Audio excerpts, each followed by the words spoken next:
Hello world, hello Knicks YouTube, welcome to Knicks Numbers. This is the Week 3 preview.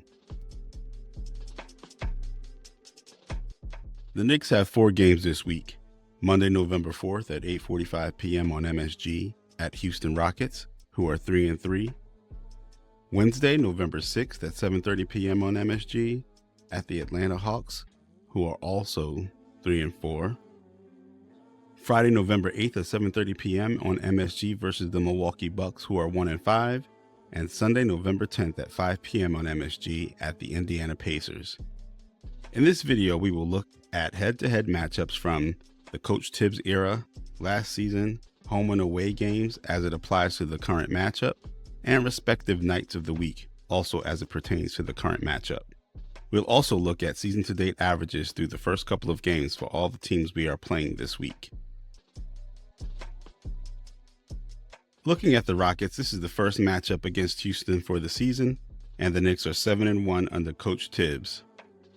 They have a plus 15.3 point differential, and they could easily be 8-0 if not for the phantom foul call on Jalen Brunson last season against Aaron Holiday.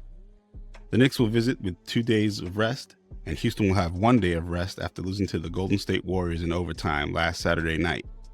The Knicks were 1-1 last season with a plus 6.5 point differential. They are 3-1 on the road with a plus 14 point differential, and 1-1 on Mondays at a plus 10. The Knicks have generally shot the ball and out-rebounded the Rockets in their recent matchups. Now we look at the Atlanta Hawks. This is the first matchup of the season, and the Hawks will be coming off a 1-day rest after playing the Celtics on Monday.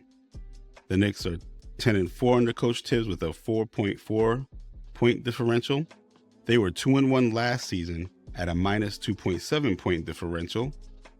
6-1 on the road versus Atlanta with a plus 5.3 point differential. And they are 4-1 on Wednesdays with a plus 8.8 point differential. As with the Rockets, the Knicks shot better and out-rebounded against the Hawks. Let's see how the Knicks stack up against the Milwaukee Bucks. Milwaukee have bested the Knicks and Coach Tibbs with a losing record of 5-10. In the 5 wins against the Bucks, the Knicks have shot 48.5% from the field and 38.6% from 3. That's a plus 4.7% and plus 6.4% better than the Bucks in those wins respectively. They have out-rebounded the Bucks by 46.2 to 42.2 in wins as well.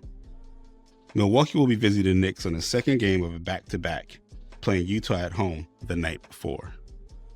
Moving on, the Knicks play the Pacers again for the second time in 16 days.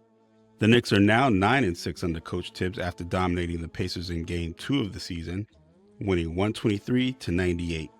The Pacers are 2-4 currently and 1-1 at home.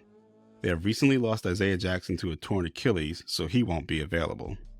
The Pacers are sure to want payback against the Knicks and will adjust, but if they can be competitive this time, the game may come down to free throws. Both teams will be coming off 1-day rest, and just like the Knicks, the Pacers have 4 games this week. On Monday, they are visiting Dallas, and they go home to play Orlando on Wednesday. Then Friday, they visit Charlotte before coming back home and playing the Knicks next Sunday. Now we look at side-by-side comparisons between the Knicks and their competition this week. The Knicks are currently shooting better from the field and from 3 than anyone else in the group. They are averaging less 3-point attempts and fewer rebounds than the other 4 teams. They had the 3rd most assists in the group behind Indiana and Houston, the 2nd fewest turnovers behind Houston, the 3rd most steals behind Atlanta and Houston, and unfortunately, they are last in blocks. And there you have it, Knicks YouTube. That was the Week 3 preview. Stay tuned to Knicks Numbers. This week we will have player previews and game recaps. Should I give my prediction on wins and losses when I do these weekly previews? Tell me what you think in the comments below, and let me know what you'd like to see in upcoming videos. Thanks for watching, and I'll speak to you soon.